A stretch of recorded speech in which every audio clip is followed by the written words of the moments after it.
Hello everyone, welcome to the second episode of Onigiri Explained. The topic that I'm going to be covering today is damage. To be specific, I'm going to tell you a few things about how damage is calculated, and more or less the best way to raise your damage. Unfortunately, at this point in time, we don't actually have a perfect damage formula on hand. This is because the attack stat actually performs more than just one function. Like normally you'd be like, okay, so I have attack, and attack gets multiplied into something, and that something is multiplied into something else, and eventually it gets to my damage. Yeah, that's what most games do.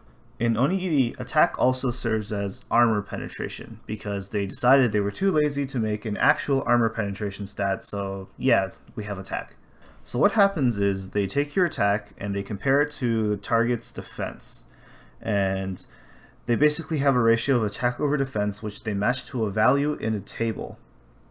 And that gives you a percentage that you will then multiply your final damage against to get your real final damage. So in other words, attack scales your damage in more than just one way, and hence we're going to say that attack is probably the most important stat in the game. This is why it's recommended that all players should max their affinity.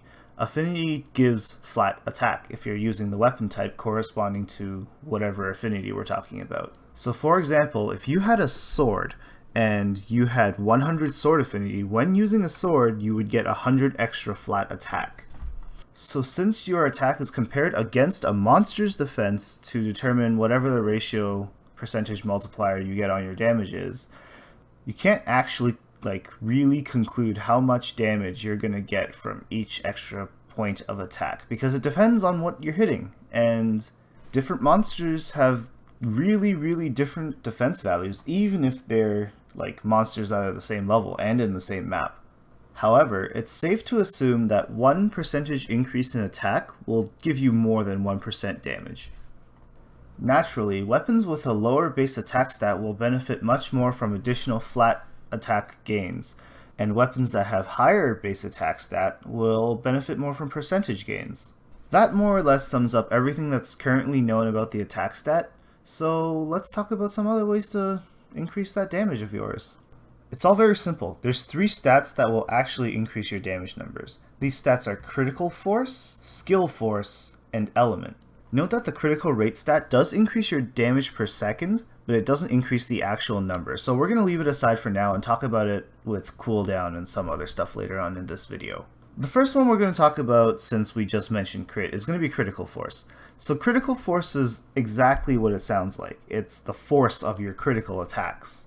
All characters have 170 critical force by default. What that means is critical hits will do 1.7 times damage if you don't have any other multipliers.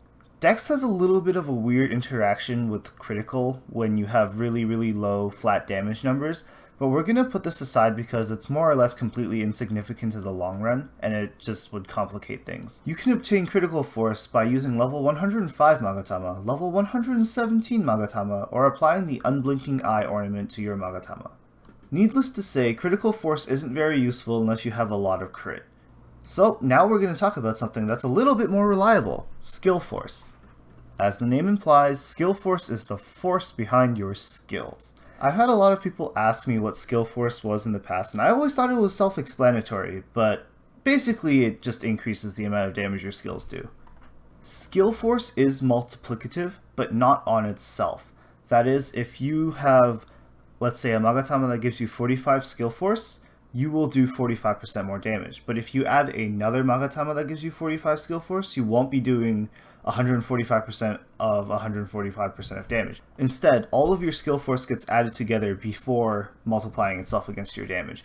In other words, wearing 2 Magatama that have 45% skill force each would give you 190% damage in total. It gives you 2 45% base damage boosts. The same thing applies to every other stat in this game. Going back to crit force as an example, if you have 30 bonus crit force, you're not going to be doing 30% more critical damage. Instead, you're going to be doing 200% total critical damage, and since you were doing 170% critical damage before, you're only getting a 17.6% critical damage increase. And if we go back to our skill force example earlier, the second 45 skill force Magatama would only give you an extra 31% damage.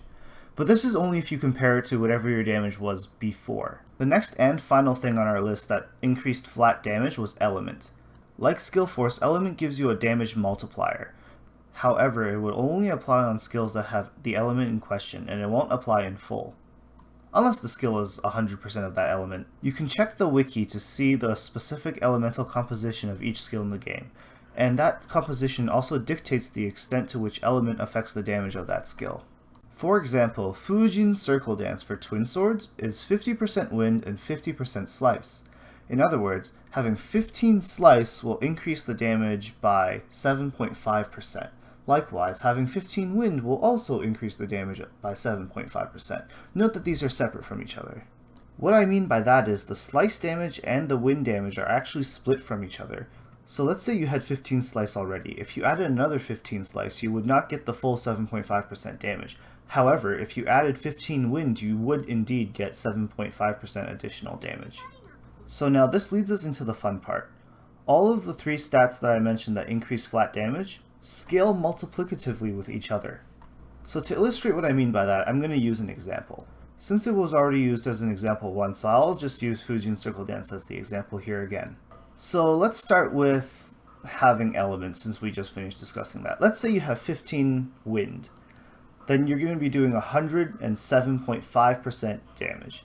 So if you add the skill force onto that, you're going to multiply that 107.5% damage by 145%. So that gives us a total of 155.875% damage. So we're going to assume that you crit this hit as well, and since you have 200 crit force, we're going to multiply the damage by 2. This gives us basically 312% damage.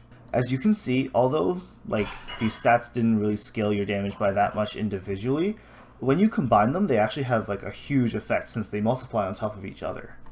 Keep in mind that flat numbers aren't all that matters though.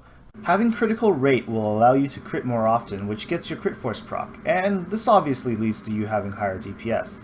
On the other hand, some weapons like Axe struggle with their cooldowns, so if you have cooldown reduction, you're actually going to be able to attack more often, and this also helps out with your DPS. So just don't forget these things. Attack speed's actually kind of important too, but it's not really nearly as significant. Unless you have negative. Never, ever have negative attack speed. Trust me on this, I used Wadded Simis for 8 months. Oh, and keep in mind that every skill scales differently with element. For example, wand skills tend to scale 100% with an element, which is complete bullshit and what makes them really freaking strong.